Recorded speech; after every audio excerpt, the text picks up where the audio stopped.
നമ്മൾ എന്താ പറയുക എല്ലാ പണ്ട് തൊട്ടേ ഇങ്ങോട്ടുള്ള പാമ്പ് പിടുത്തക്കാരെന്നാണ്. ഒരു പാമ്പിനെ പിടിക്കുമ്പോൾ ജോജി ഒരു മിനിറ്റ്, ഒരു ആകാംക്ഷ ഉണ്ടാവും, ഇത് ആണാണോ പെണ്ണാണോ. ഇപ്പൊ ഞാനാണെന്ന് പറഞ്ഞാൽ ആണ്, പെണ്ണെന്ന് പറഞ്ഞാൽ പെണ്ണ്. അതിനിപ്പോ അവരെന്റെ വാല് പൊക്കി നോക്കാനോ തല പൊക്കി നോക്കാനൊന്നും പോകുന്നില്ല. അവർക്കൊരു സമാധാനം. താങ്കൾ എന്തിന്റെ അടിസ്ഥാനത്താണ് ഒരു പാമ്പ് ആണാണോ പെണ്ണാണോ ഇത്ര പ്രായം എന്തിന്റെ അടിസ്ഥാനത്തിൽ? നിങ്ങൾ ഈ ചോദ്യം നിങ്ങൾ വായിക്കുന്ന ചോദ്യം എന്തുകൊണ്ട് റോമനസ് വിറ്റേക്കറിനോ ചോദിക്കുന്നില്ല? അദ്ദേഹത്തിന് വെയിറ്റ് ചെയ്യും മനുഷ്യൻ. ഞാൻ പറയട്ടെ, അദ്ദേഹത്തിന്റെ ബുക്കിൽ അദ്ദേഹം പറഞ്ഞിട്ടുണ്ടല്ലോ, പാമ്പിന്റെ തല നോക്കിയും ശൽക്കങ്ങൾ നോക്കിയും ടൈലിന്റെ എൻഡ് നോക്കിയും ആണും പെണ്ണും പറയാൻ പറ്റുന്ന പറയുന്നുണ്ടല്ലോ. എന്തുകൊണ്ട് നിങ്ങൾ അദ്ദേഹത്തിനോട് ചോദിക്കുന്നില്ല? ബാബാ സുരേഷിന് മാത്രം ചോദിക്കില്ലേ? എന്തുകൊണ്ട് ഒരു മിനിറ്റ്, ഈ ബാബാ സുരേഷ് നിങ്ങളൊരു ശത്രുവായിട്ടാണോ കാണുന്നത്?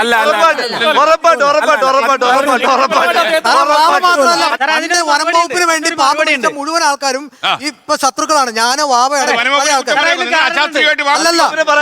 ചെയ്യുന്ന കാര്യം നല്ലതാണ്. അശാസ്ത്രീയമായിട്ട് പാമ്പ് പിടിക്കുന്ന പാമ്പ് പിടുത്തക്കാർ കേരളത്തിൽ ഉള്ളത് കൊണ്ടല്ലേ വനംവകുപ്പ് ഇങ്ങനെയുള്ള ലൈസൻസ്? അല്ല, അത് വലിയ ബിസിനസ്, വലിയ തട്ടിപ്പ് ബിസിനസ് ആണ്.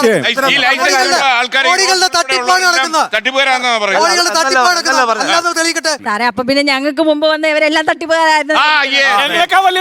ഞാൻ ചോദിക്കട്ടെ, ഞങ്ങൾ ഉണ്ടായിരുന്നപ്പോൾ ഏതെങ്കിലും പാമ്പ് കൊടുത്ത കാര്യം ചത്തിട്ടുണ്ടോ, മരിച്ചിട്ടുണ്ടോ? ഒരുപാട്. ഫോറസ്റ്റ് ഉദ്യോഗസ്ഥരടക്കം 9 പേര് ഈ 5 വർഷത്തിനുള്ളിൽ ഈ സർപ്പ ലൈസൻസിൽ ഉള്ള ആൾക്കാർ മരണപ്പെട്ടിട്ടുണ്ട്. ഇല്ല, നിങ്ങൾക്ക് ആർക്കെങ്കിലും തെളിയിക്കാൻ പറ്റുമോ? ഒരു മിനിറ്റ്, നിങ്ങൾ സത്യം പറഞ്ഞാൽ റോഷൻ ജി, നിങ്ങളുടെ ഏരിയ ആണ് നമ്മുടെ എന്താ പറയുക കിള്ളിപ്പാലം ഭാഗമൊക്കെ അല്ലെ? അവിടെ ഒരു പാമ്പിനെ പിടിക്കുന്ന ഒരു ചെറുപ്പക്കാരൻ ഷിബു 2 വർഷങ്ങൾക്ക് മുന്നേ മരിച്ചു. പൊന്മുടിക്കകത്ത് വെച്ചാണ് മരിക്കുന്നത്. കാട്ടിനകത്ത് വെച്ച് കടിയേറ്റാണ് മരിക്കുന്നത്. പാമ്പ് കൊടുത്തക്കാരനാണ്. അതിന്റെ എന്തെങ്കിലും അന്വേഷണം നടന്നിട്ടുണ്ടോ നിങ്ങൾക്ക് ആർക്കെങ്കിലും അറിയാമോ? ആ മരിച്ച സന്തോഷിക്കുന്ന ഒരു വ്യക്തിയാണ്. നല്ല കാര്യം, അത് നല്ല കാര്യം. ഇയാൾ പറഞ്ഞ വളരെ നല്ല. കാരണം ഞാൻ നിങ്ങളെ കുടുംബത്തിൽ ആരും അല്ല, അത് ശരിയാ. അതുകൊണ്ട് ആരെങ്കിലും മരിച്ചു പോയി കഴിഞ്ഞാൽ വനം വകുപ്പ് അല്ലെങ്കിൽ റെസ്ക്യൂ സാറിലും മരിച്ചു പോയാൽ ഞാൻ മറ്റേ അവിടെ AK-47 ആകാശത്ത് വെടിവെച്ചോണ്ടിരിക്കുന്നു. ഞാൻ തീർന്നില്ല. അവർക്കൊരു മറുപടി കുടിപ്പകയുണ്ടെന്ന് അല്ലല്ല.